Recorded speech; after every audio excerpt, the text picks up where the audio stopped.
Well, hi, it's Jennifer. Welcome to my channel. This is video 2 in my series where I am documenting myself using the glucose hacks from author and biochemist Jessie Inchauspe. She was recommended to me by my dietitian. I talk about it a little more in video 1.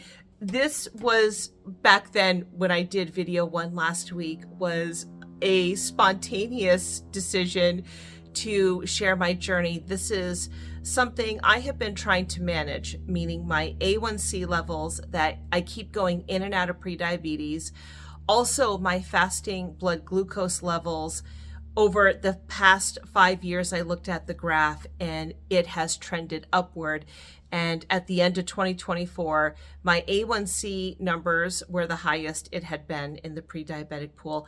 And my fasting blood glucose levels were also the highest. And I think that I have struggled with glucose spikes and the impact of glucose and high blood sugars probably since perimenopause. I'm 53 years old right now, so I think I really noticed my body began to change as my estrogen levels were dropping. And in my first video, there is a wonderful creator here on YouTube. Her name's Imogen from the #1 Ladies Club. And she wrote a really nice comment under that first video explaining why women of our age who are perimenopausal and menopausal suffer with our blood sugar levels. And she is on metformin, and that's something I've been offered. But what I was saying in my first video, I am trying not to have to take medication for it. I don't know if that's going to be possible for me or not. One thing that Jessie does talk about, so she's got 2 books. The Glucose Revolution, that's her first book. This was the follow-up companion to that book because so many people were like, can you move in with me and teach me how to use these hacks and how to change my diet and make the foods, and so I can gain control of my glucose spikes. I have been now working in this, but I am trying to see if it's possible for my body to respond in a way that will lower, I'm trying to think of how I want to say it, that will, by eating, that if I can eat in a certain way, eat the low glycemic index foods, eat using these glucose hacks, which I'll talk more about it as the weeks unfold, that if I do these things and over a long period of time, can I shift the numbers? Number 1, that's the first question. I'm going to be so curious to see what the next, now at this point, 12 weeks will look like. At the end of May, I will be getting my blood work done. And I'm hoping to not have to get on any type of medication. I don't know, but I already take a lot of allergy medications. I mentioned this in my first video. Also, I do have the mindset that if that is what I have to do, then that is what I have to do. Something that Jessie talks about in her book too is that whatever it is that you're going through with your health, we all have different health issues. I have got health issues. First of all, I have a lot of allergies. So my immune system, my histamine system is often reacting to the environment around me, also to foods, to animals. I have spinal fusions. And I'm going through menopause. That's a lot. Whatever it is that we're going through, maybe you have a chronic condition, or you have tried to manage, say, diabetes with diet, but you need medication. Like we're all in these unique situations, and every body is different. And I do respect that. And I also do respect that of myself. But what Jessie does say, that glucose spikes even on healthy people. In fact, she has a little excerpt in here where she notes a study that tested healthy people who did not have prediabetes or diabetes. They were metabolically balanced. And even people like that, when they had high sugary foods, especially in the morning time, which we're going to talk about savory breakfast, that even for the healthy, metabolically sound people, people with no issues, that their glucose spikes spiked high enough into that level of where damage can be caused. So even healthy people can suffer the consequences of spiking their sugar and creating a roller coaster because it does do damage to the body. I had mentioned that I was going to start weighing myself every single day to see if, as I continue to use these glucose hacks, and if you're wondering what those are, you can find Jessie Inchauspe here on YouTube. She has an Instagram post, also her books. But in my video 1, I share all of the 10 glucose hacks. I have been focusing on specifically for this week, the savory breakfast. One thing that Jessie talks about is how important, I'm looking down at a book right here, how important the savory breakfast is. And I'm going to read a portion of this. I recorded myself this morning making my savory breakfast. I also did another different type of savory breakfast. I am going to read some of the excerpts again as to why having a savory breakfast is important. Last week I touched on that. This week was my main focus. So this particular book is meant to be used like a workbook.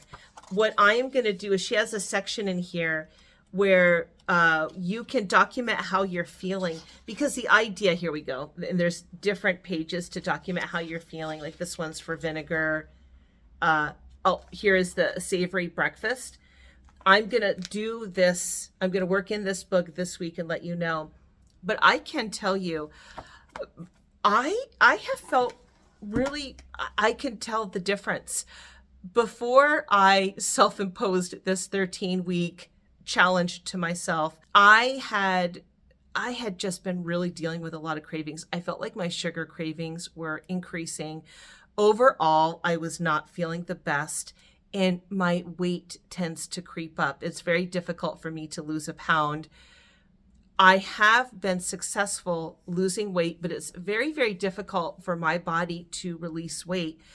I think because I have had a glucose issue far longer than what I even realized. And I know for some people, they might say, well, you know what, and my goal is to lose right now 15 to 20 pounds.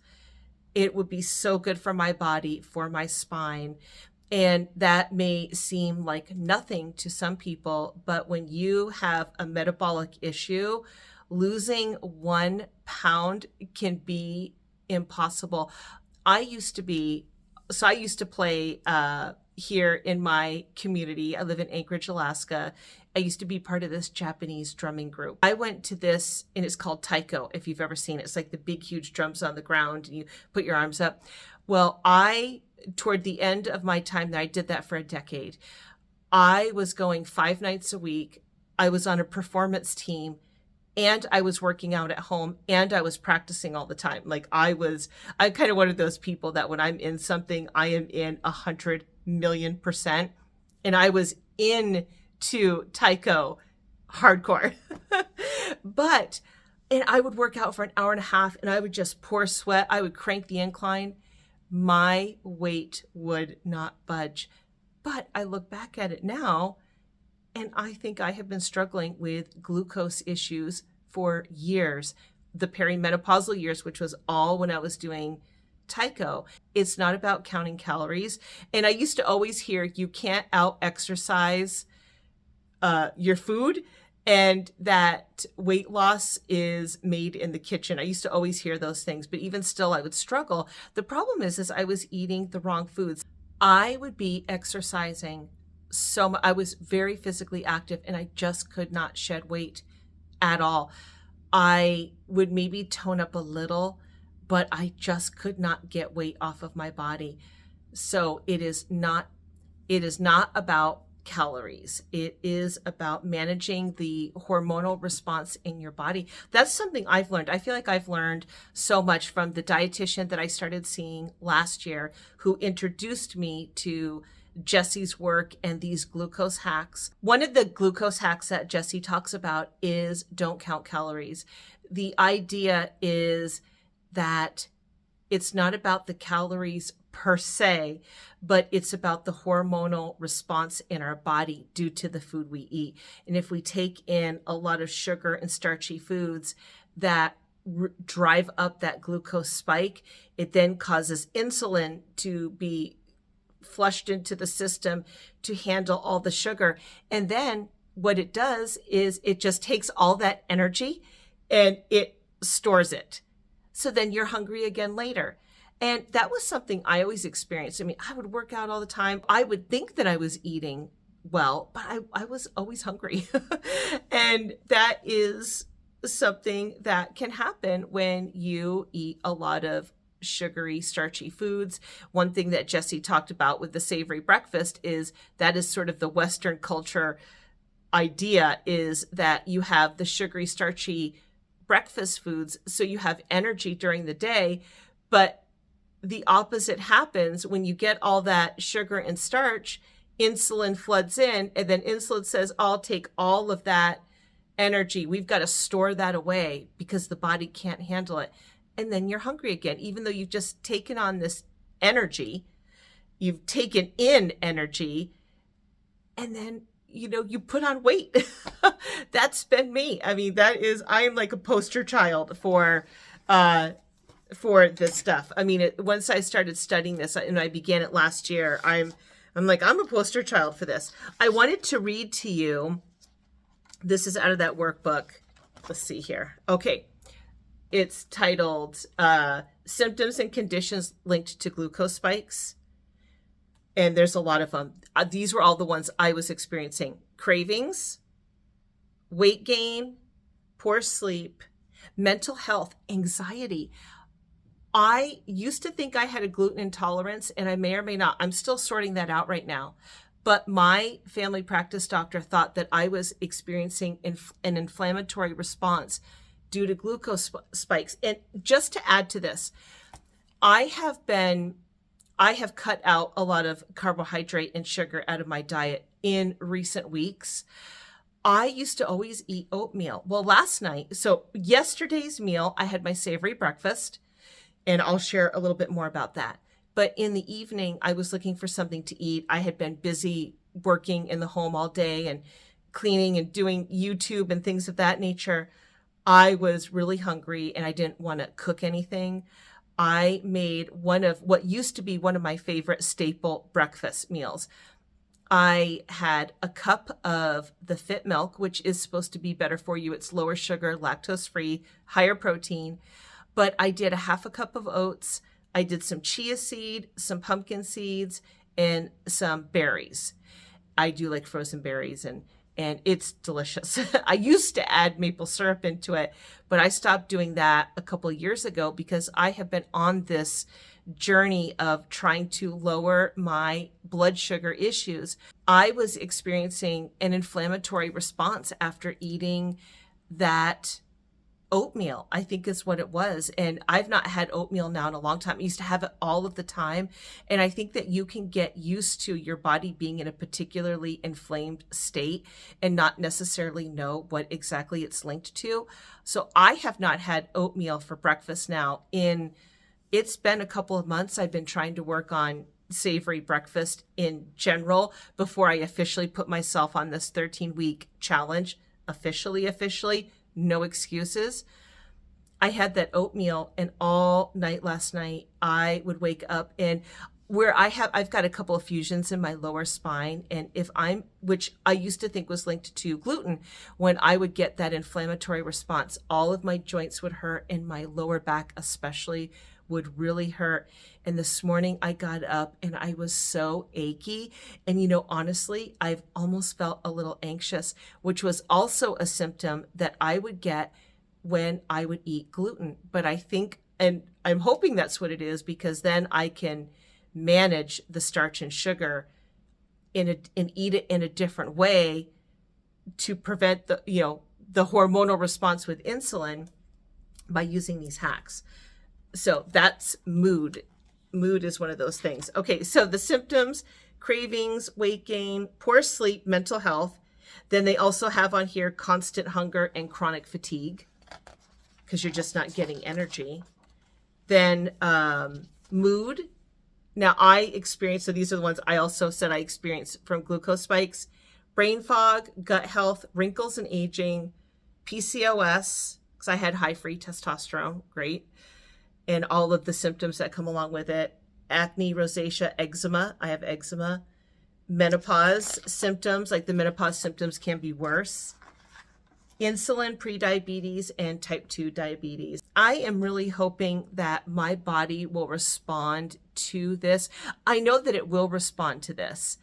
The question is will it respond to this and I'll be in a really good place, even if I still have to get on medication, but I'll be optimum with my health? Or can I continue this and get my body to a good place and have this as a lifestyle? What I love also about these hacks is you get to choose the foods that you love. What do you love? And you can manage and map out how you're going to eat without calorie restricting, without food restricting. She says you can have sweets. You just have to do it in the right way and in the right order to prevent super high glucose spikes that cause damage. This week we were focusing on, in the book, the savory breakfast. I was doing it last week. I also continued to focus on it this week. I really worked on making sure that I was eating a substantial savory breakfast, and you'll see that in my meals that I have up and coming. And the goal is that you have the savory breakfast so you don't massively spike your glucose levels. I mean, your glucose levels will go up because you aren't ingesting food and it has to process and digest and go through the body. But the idea is that you're not creating this massive spike. And she says you'll know you're doing it right if you can go 4 hours. That was my main goal for this week, was to see if I could go 4 hours to create enough of a hearty, savory breakfast. And that's one thing she says, you may need to eat way more than what you think you do. And I know that there are some people who are lighter breakfast eaters. I've never been a light breakfast eater. I've always been a pretty significant breakfast eater. Did I share my weight yet? No, I didn't. Oh, and then also I have been writing in here every day something I learned from Mel Robbins, because I took a coaching program with Mel Robbins last year when we were working on projects for this coaching program. For each project that we worked on, we had to write what the project was, why is it important to me, and what will I do today. And I have been filling this out every single day. What is my project? My project is to use one or more of the glucose hacks per meal. And that is the eventual goal. But right now I'm focusing on the breakfast, but I still do movement and things of that nature. Why is it important to me? I want to release weight to improve my health, joints, and build muscle for strength. I want to increase my energy levels and feel satisfied and not have to restrict what I eat, but change how I eat the foods that I eat. And that has been the big focus. It's not about restricting, it's about changing how you eat, because of the hormonal reactions in your body, depending on what you eat. And then what will I do today? And I had clean out the fridge, and this was yesterday's, which I did. Food prep, savory breakfast, which I did. I did this hack challenge back in September. It was the last project that I did in this coaching program with Mel Robbins. I did it for 30 days.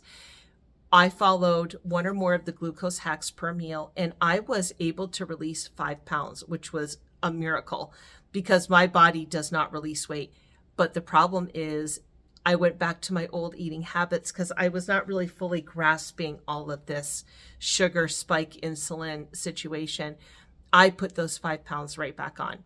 I am right back where I started, but I am seeing and understanding now what's going on in my body. Anyway, I tracked my weight for 6 days. Tomorrow, I will be able to do the full 7 for the week 3 video.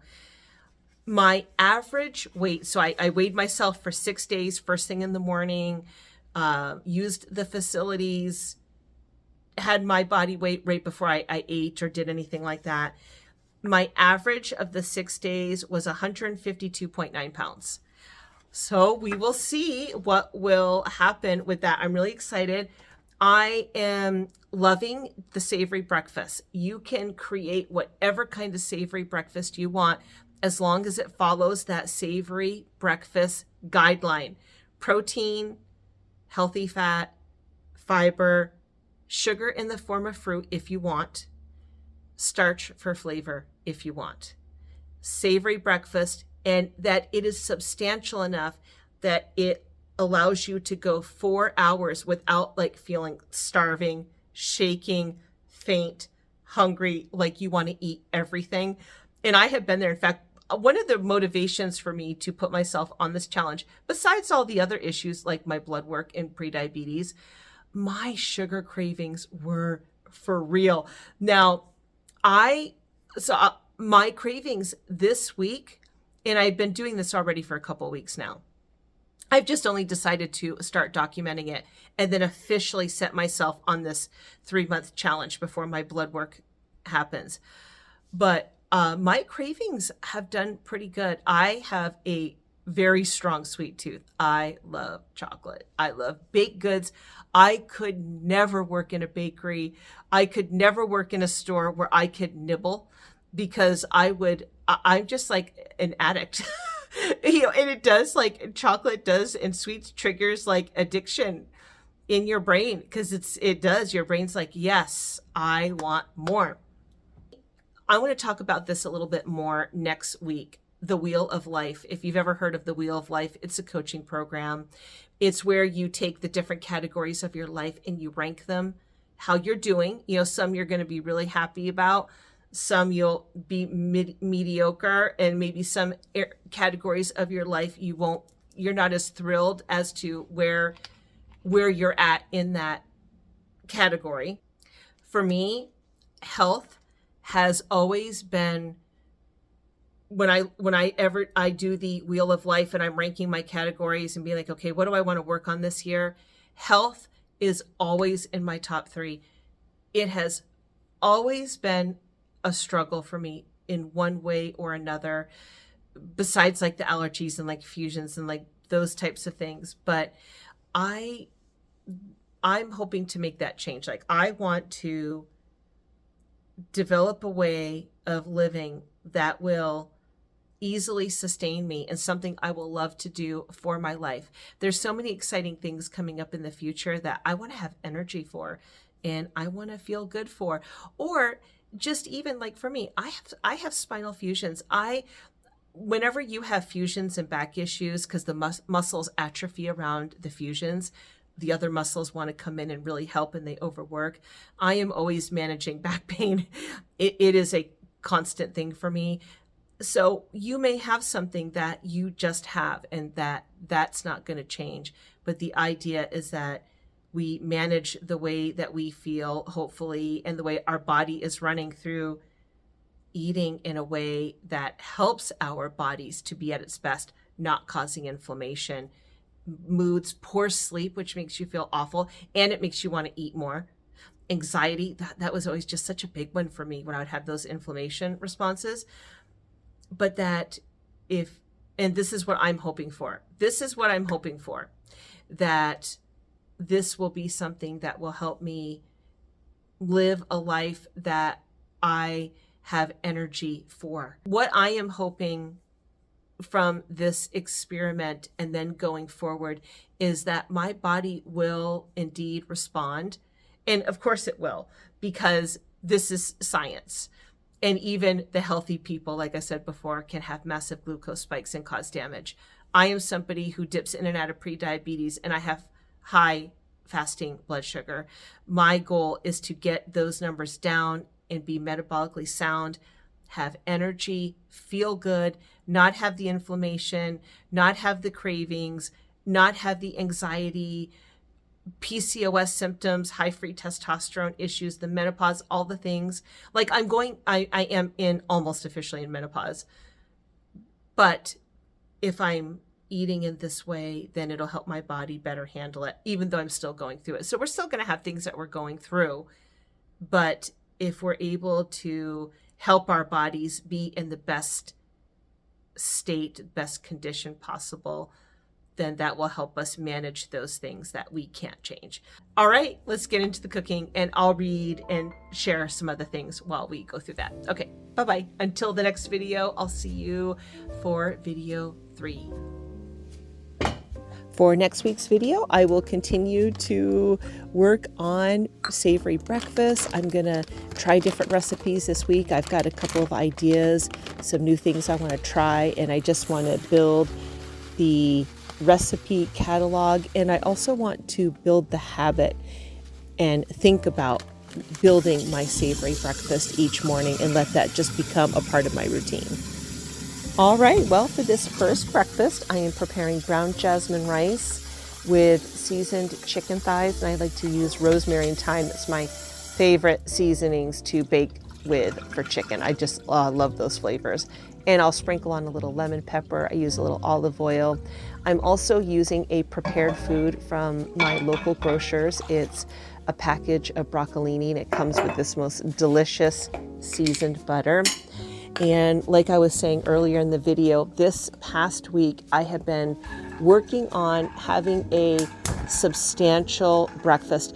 A breakfast that when I'm done eating, I feel satisfied, it was tasty. I'm not stuffed full, but I am satisfied and filled. And I do have to say that I was full the full 4 hours, sometimes even 5 hours. And I did not have cravings. So it's been a successful week of savory breakfasts.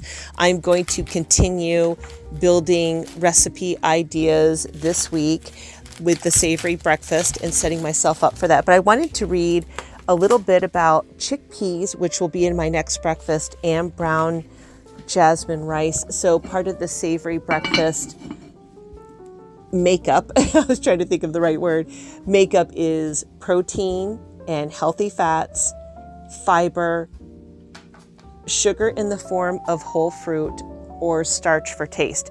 I used chickpeas in my second breakfast. I used the brown jasmine rice in this recipe. There's something called the glycemic index, and that's where foods are compared to pure glucose. So here's like a little article. I took some notes. And it says the index indicates how quickly carbohydrate-containing foods increase blood sugar levels compared with pure glucose. The glycemic index is a scale from 1 to 100. Each food gets a score, and the lower the score, the longer that the food takes to raise a person's blood sugar levels. So we want to look for foods that are low on the glycemic index, and they're ranked. Anything that is considered a low GI score is 55 and under. The chickpeas that I will be having in the second meal, I had 1 cup. Well, actually, it was a hair under 1 cup. It was about like 3/4 cup. I took a can of chickpeas and split it in half. So it was about 3/4 of a cup. But chickpeas have a glycemic index score of 10. So anything 55 and lower is considered low on the glycemic index. Medium glycemic index foods, anywhere from 55 to 70, that is where the brown jasmine rice falls into. Brown jasmine rice has a glycemic index score of 50 to 55. It's considered low to medium. And then foods that are high on the GI score are any foods that score above 70. So the brown jasmine rice, low to medium, and then the garbanzo beans are a 10. So that's a fantastic food. And I've come to find that I really like garbanzo beans. I like to season them. I'll either leave them plain and I'll chop up red onions and peppers and garlic, little olive oil, little rosemary and thyme, which you'll see that a little bit later, and I'll put them in the air fryer. I really, really like them that way. Sometimes I'll let them get extra crispy, or sometimes I'll let them be a little bit softer. I also find that they're very gentle on my stomach. Sometimes I can be sensitive to foods. And here I am. So I've already prepared the other chicken for my meal. Now these, I decided that I would go ahead and use the same seasonings and then wrap these and put them in the freezer for future meals. I am having family night tomorrow night. I'm coming to you on a Thursday, and tomorrow evening is family night, and I am doing a spatchcock chicken. So we will be having plenty of chicken in the fridge after tomorrow evening. So I figured I would go ahead and prepare these thighs and save them for a future meal. So hopefully that will make food prep a little bit easier. I have been enjoying having a savory breakfast. Like I was saying earlier in the video, I'm somebody who, I've always been a breakfast lover, and I don't mind having a good hearty breakfast. I do think the key is waiting until you're hungry. So maybe if you were somebody who you had to get up early and you're just not hungry, and you're not hungry till about 10, I would say prepare your meals the night before and then have them ready to go. So when you are hungry, then you are able to sit down and have a good feeling meal for your very first meal of the day. And then that meal will carry you for 4 hours and will have a low glucose spike, which according to Jessie and her research, that is what helps set you up for the day and will help reduce cravings as the day goes on, which is good. Here is that delicious broccolini, very, very tasty. I went ahead and ate that first while the chicken was cooking. So I had my veggie starter, and I love those Waterloos. I used to have a really bad sweet tea addiction, but I have become quite accustomed now to sparkling water. Sometimes I'll get fresh lemon and lime, squeeze it in the plain sparkling waters, or I will get these Waterloos, and they're very delicious. There's that yummy chicken, looking absolutely fantastic. I love rosemary and thyme, so yummy. And I'm going to plate it up with 1 cup of jasmine rice. And then I'll put the chicken on there, and I will drizzle some of the drippings. It was very, very tasty. This meal kept me full for 5 hours. I was very, very satisfied. And I could see how I could fall into eating 2 meals a day with a snack, and I would be very satisfied. Now we are on to the breakfast I had earlier in this week. For this particular savory breakfast, I decided to make an omelet just with the eggs. I did 7 eggs. I did 1 whole egg and then 6 egg whites, which is excellent source of protein. And I love eggs. It's one of my favorite foods. It's good for my stomach. It does not give me any upset at all. I really enjoy having those. And sometimes I'll just do them plain where I won't add any vegetables to the omelet itself. And I'll just do a little bit of cheese and sriracha, which is what I did here.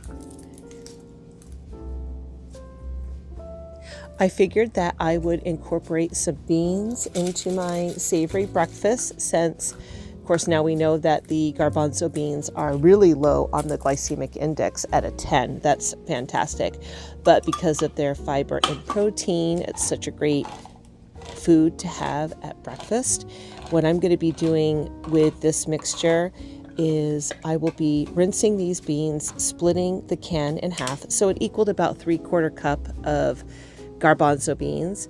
Then I am going to take the fire roasted peppers and onions. I'm going to do a serving of those, which was 1 cup. I have peeled a small bulb of garlic, and I will season it with olive oil, rosemary, thyme, and lemon pepper. I just love how rosemary and thyme bake. They bake well in the oven. They don't burn. They're very hearty herbs, and you don't lose the flavor. Like, I think sometimes parsley is hard to bake with. It's just too fragile. But I love convenience items like getting canned beans. I do make beans in my Instapot. I do them from scratch. I'm going to do a black bean recipe this week. It's Caribbean black beans, and I do them in the Instapot and do it from scratch, if you will. But sometimes when I'm busy, especially on a YouTube day, when I'm filming or I'm cleaning or I've got a project going on, I love these little convenience foods that are healthy. And I think it's important to stock your pantry and your fridge with items that you can assemble foods quickly in some cases, and they're healthy and they'll help you stay on track. So I love convenience items. Sometimes I will do regular fresh pepper and onion. I'll do that this week. It adds a completely different flavor, but I love that fire roasted taste. It was just delicious. Of course, there's my wonderful seasonings. Now, what I'm going to be doing this week is I will be getting into the savory breakfast section, the journal section. And here's some of the questions. So it's the same questions for 7 days. And the question that I'll ask myself each day, and Jessie has this written out, and you have like little smiley faces. How do you feel today? How strong were your cravings on a scale of 1 to 5? How much energy did you have for the day? A scale of 1 to 5, and then a space for notes. I will do that all the way through next Thursday for 7 days. Then there's a summary. Which of these have improved since you started the method? So this book is called The Glucose Goddess Method. It's a 4-week plan to use these hacks. So what has improved since you started the Glucose Goddess Method? Mood, cravings, energy, sleep, hunger, and skin. And I have to say for myself already, my cravings have significantly gone down and my hunger has significantly gone down. Now, I'm 53 years old because there's the question for skin. Of course, I do have eczema too. I have allergy skin. We'll see how that goes, but I would love to see an improvement in my collagen and wrinkles. I don't know how much one could get once one is near menopause. I mean, I'm pretty much in menopause, but I'd like to see that improve. But definitely my sleep. I feel like sometimes my sleep is not fantastic, and I always chalked it up to hormones. We'll see how that goes. Then in the summary, other things you've noticed in your physical and mental health. What was the most difficult part of this week, and what was your favorite savory breakfast? So I will be working in this book and answering those questions. I'll get back with you. Also, another thing too, definitely using the journaling prompts that I got from Mel Robbins in that coaching program of saying each day, what is my project? Why is it important to me? Because that is how you build leverage. I'm kind of a self-help nerd, and I love Tony Robbins, and I love coaching. I'm always trying to work on self-improvement. I always feel like I've still got so much growing to do at age 53, mentally, personally. So I love that kind of thing. But Tony Robbins talks about if you want to make lasting change, you have to have enough leverage to do so. And he always posed the question, can you make a person change? And everybody usually says, no, you can't make people change. And he says, yes, you can if you give them the right leverage.